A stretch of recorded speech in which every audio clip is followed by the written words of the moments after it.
گفتیم که محبت روی از ماهی یاد گیره. یعنی چگونه؟ گفته ای او جداش میکنی میمره. همین خیلی در او محبت داره که همین بیرون پرتاشه دیگه جان پلاسی میکنه. بنده به خدا رنگ ماهی به آب است. آدم وقتی ای خدا و رسولش دور میکنه باید رنگ ماهی شود. محبت روی از ما یاد گیره. اما امروز ما نترسیده نمیترسیم سنت پیغمبر را پامال میکنیم. با آنکه نترسیده میگیم این کار سنت است. گویا که سنت برای ما هیچی نیست. یک کار گپ میزنیم یا عمل گپ میزنیم میگیم مختار کیست خیلی میگه سنت های کو. یک ماهی را از آب بیرون میکنن از آب میمره. وقتی پیغمبر ای سنتش بیرون شوه ما باید بیقراری کنیم. باید ما بیقراری کنیم که ما را ای رسول من دور شدستیم. دعوا میکنیم که خدا را دوست میداریم تا پیرو رسول الله نباشیم دعوامون دروغ بود عزیزو. هممون اگر پیرو رسولش نباشیم. هر کسی که میخواه که طاعت خدا قبول کنه و بندگی او را خداوند قبول کنه تا پیرو رسول اکرم نباشه قبولش نمیکنه. تا کسی پیرو رسول اکرم نباشه خدا یگان چیز را قبول نمیکرده است.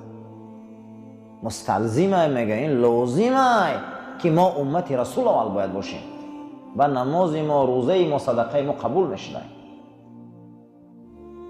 در عبادتامون باید رنگ رسول اکرم عبادت کنیم. در شیشتنامون باید رنگ جناب پیغمبر شینیم. در گپ زدنامون باید رنگ جناب پیغمبر گپ زنیم. تمام امور ما باید همین باشه. والحث علی طاعته. حتی که حضرت عبدالله ابن عمر رضی الله تعالی عنه در موسم حج میبیننش حضرت میگه میومد میگه در یک جا میگن که کلش خم کرده میگذشت. بعد از اون میگفتن که عبدالله برای چی در اینجا میبیایی هیچ چیز کلت خم کرده میگذری؟ میگو در زمانایی که ما مدینه آمده بودیم در همینجا خرما بود. پیغمبر خدا میومد نوده های خرما کشال بود و تگ همین نوده ها حضرت سرشان خم کرده میگذشتن و میگفتن که آخی حاضر خرما نیست که ما را بریده پرت گفتن تازه آخی چی سرت خم میکنی؟ گو پیامبر همینجا دیدگی هم خیلی کردگه همینجا میبیام نمیخواهم که خلاف رسول باشم. اما پیامبر همون وقت کردگی بود میگه همون تمام میگه سرش خم کرده میگذشت با وجودی که خرما وجود نداشت. صحابه این گونه بود که سنت رعایت میکرد. طاعت عبادت همه کار مونده باید تشنه سنت رسول اکرم باشیم. از حضرت حسن بصری روایت بوده است که مردمان گفتند گپ زن ای حسن در عهد پیامبر چگونه مردم ها بودن؟ گفت مردم آمدن در عهد رسول اکرم گفتن یا محمد صلی الله علیه و سلم انا لنحب ربنا ما خدا را دوست می‌داریم. به حد خدا را ما دوست می‌داریم. همین گپ گفتند که خداوند همین آیه مبارکه راضی کرد و نازل کرد این کنتم تحبون الله مردم شما خدا را دوست می‌داره تا حبیبی من پیرو نباشه دوست داریتون دعوا ندارد. مردم آمدن که ما خدا را دوست می‌داریم ما پروردگار را دوست می‌داریم. این کنتم تحبون الله شما گفتید که ما خدا را دوست می‌داریم بله فتبعونی من پیرو میشه با خدا را شما دوست می‌دارید من پیرو نشوه دوست داریتون حالی دروغه. دوست داری خدا در پیروی رسول اکرم ده. از بشر حافی روایت بوده است که گفت دیدم پیغمبر در خوابم صلی الله علیه و سلم. جناب پیغمبر در خوابم دیدم گفت یا بشر ای بشر اتدری بما رفعک الله من بین اقرانک میدونی بشر که کدام و خداوند را در جامعه آبرو میتیه؟ گفتم نه یا رسول الله.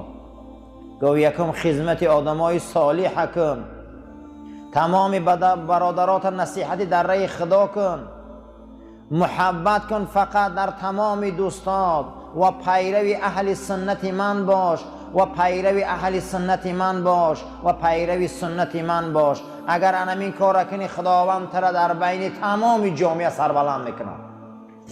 سربلندی در خدمت دوستای خدا بوده. سربلندی در نصیحت به توفیقا بوده است. سربلندی در پیروی سنت رسول اکرم ده. صلی الله علیه و سلم. قال رسول صلی الله علیه و سلم، حدیث امام ترمذی حدیث روایت کرده است، پیغمبر خدا فرمودند من احیا سنتی فقد احبنی و من احبنی کان معی یوم القیامت فی الجنه. پیغمبر فرمودند کسی زنده میکند سنت منه او مرا دوست میداره، کسی من دوست میداره او همراه من روز قیامت در بهشت است. کسی که سنت رسول اکرم دوست می‌داشته او را زنده می‌کرده او رفیق رسول اکرم در بهشت می‌دیان. خشا به حال انسان‌هایی که سنت زنده می‌کنند، خشا به حال انسان‌هایی که اندام‌هاشون رنگ اندام رسول اکرم می‌کنند، خشا به حال انسان‌هایی که محبتشان رنگ محبت صحابه می‌کنند نسبت رسول اکرم. یحببکم الله، تا من پیرو نشوی خدا شما را دوست نمی‌داره.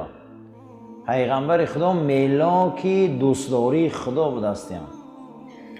وقتی که آدم سحر ماشین هوی میکنه کپاچه و اما روغن بینکش میبینه اول ملاک داره، چنک داره که روغن پسته یا بالا و پایان تا انمو چنک دنده رسه ما ماشین حرکت داده نمیتونیم. چنک محبت خدا را دعواش این پیروی رسول اکرم ده. تا پیروی رسول الله نباشم هیچ کس دعوا نکنه که من خدا را دوست می‌دارم.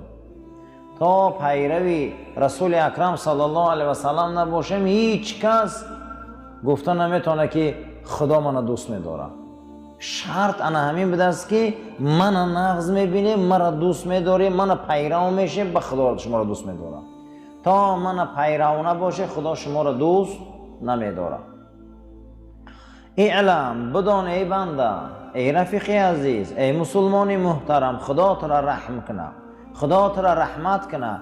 این که محبت بنده از برای خدا و محبت بنده از برای رسول معنیش همین طاعت است. معنیش چی بوده؟ طاعت.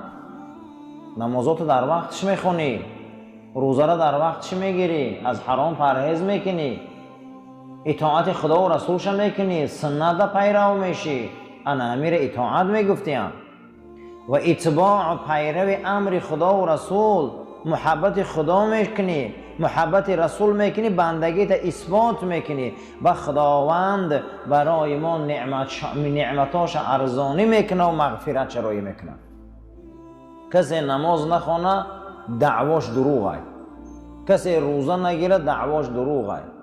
کسی که اگر حلال خدا را حلال ندانه، حرام خدا را حرام ندانه دعواش دروغه و هیچ مال نگوه که من خدا و رسول دوست میدارم. این دعواش اساس نداره. اساس دوستداری خدا پیروی رسول اکرم ده صلی الله علیه و سلم. تا کسی پیروی جناب پیغمبر صلی الله علیه و سلم نباشه دعواش برادر و باطله. کسی نمازش نخونه و مسلمانیش پره نیست، کسی جمعهش نخونه و مسلمانیش پره نیست، کسی رمضان مبارک روزه نگیره و مسلمانیش پره نیست. هیچ محل دعوای این گونه آدمو نمیگذاره، دعواشون قبول نیست اینا را. قیل العبد اذا علم ان الكمال الحقیقی لیس الا لله. برادر امروز ما میگیم که آدم کدام وقت پره میشه و پرگی در درگاه خدا بوده. کدام وقت آدم پره میشه همون وقتی که درگاه خدا بیاید. غیر درگاه خدا یگانجا پرگی نمیداده موده. ایمانی پره درگاه خدا ده، قناعتی پره، راضی بودن، همه چیزی پره این درگاه پروردگار ده. غیر درگاه دیگه از دیگر جمعه او را نمیابیم. هر آن چیز اگر پرگی را مینداری را خودش و ای نفس خودش و او هیچ محل ایمانی پره نداره. بسیاری ما میندار این کار خمون میشیم، بسیاری ما میندار از این حرکت خود ما میشیم.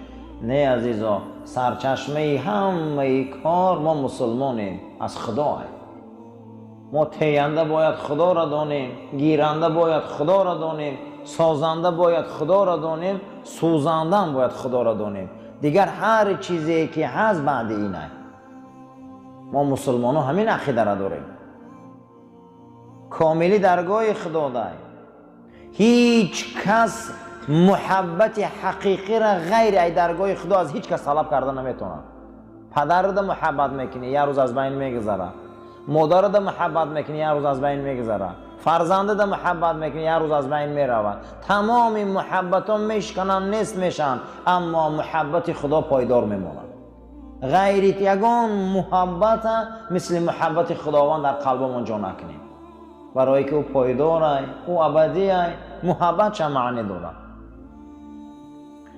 از همین جهت بنده وقتی میخوایی که طاعت کنی، وقتی میخوایی که رغبت به سوی طاعت کنی، میخوایی به سوی خدا نزدیک شوی، چقدر محبت روشن کن.